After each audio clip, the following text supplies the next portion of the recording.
Hola, bienvenidos y bienvenidas. Mi nombre es Mariet Lozano y hago parte del Comité de Apoyo del Colegio Colombiano de Psicólogos, capítulo Santander, para el departamento de Arauca. A lo largo de esta semana, con toda seguridad, te vas a encontrar una serie de podcasts que están dedicadas a conmemorar el 10 de septiembre como Día Mundial de la Prevención del Suicidio. Nuestro lema, al igual que en años anteriores, es trabajemos juntos por la prevención del suicidio. Y eso estamos haciendo desde nuestro departamento.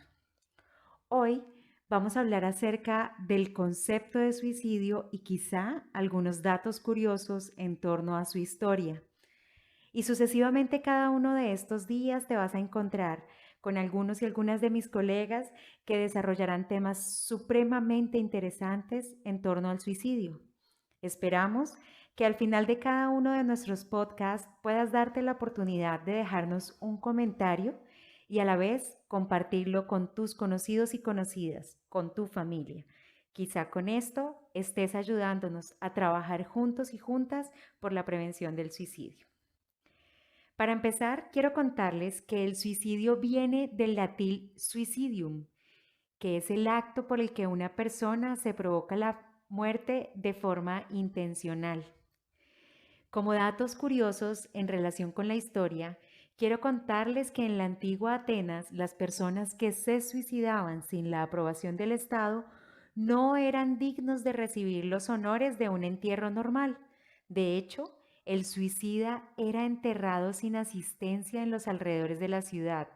No contaba con una lápida sepulcral o algún marcador que indicara que allí yacía su cuerpo.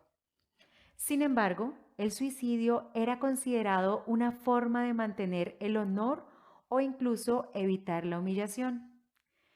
En la antigua Roma, aunque fue inicialmente permitido el suicidio, más tarde, por su práctica entre los esclavos, fue juzgado como un crimen contra el Estado. ¿Por qué? Porque incluso alguien que compraba un esclavo que se suicidaba podía reclamar a quien se lo había vendido la devolución del dinero por fallas en la mercancía. Suena extraño, ¿cierto? Suena incluso un poco irreal si lo pensamos desde nuestras nuevas formas de vida. En la Europa cristiana pasó a ser estimado el suicidio como un pecado y fue condenado en el Concilio de Arles de 452 como una obra de Satanás. Además, los suicidas eran excomulgados, pues particularmente, finalmente ya estaban muertos. Ahora, en Francia, se tomaron fuertes medidas en relación con el suicidio. Por ejemplo, el cadáver del suicida era arrastrado por las calles, cabeza abajo, y luego arrojado o colgado de una pila de basura. Asimismo, las pertenencias de la persona que se había suicidado eran confiscadas y su familia no tenía derecho a reclamarla. Más adelante, en el Renacimiento, la actitud contra el suicidio comenzó a cambiar. John Donne contenía las primeras defensas modernas del suicidio. En su obra, este autor sugiere que el suicidio no es contrario a las leyes de la naturaleza, la razón o incluso Dios. Además, señala la falta de condena al suicidio de figuras bíblicas e incluso presenta algunas circunstancias en las que la razón recomienda el suicidio.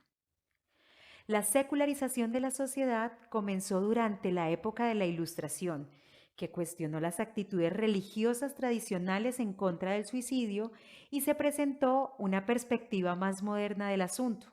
Por ejemplo, David Hume negó que el suicidio fuera un crimen, ya que no afectaba a ninguna persona y era potencialmente para beneficio del individuo.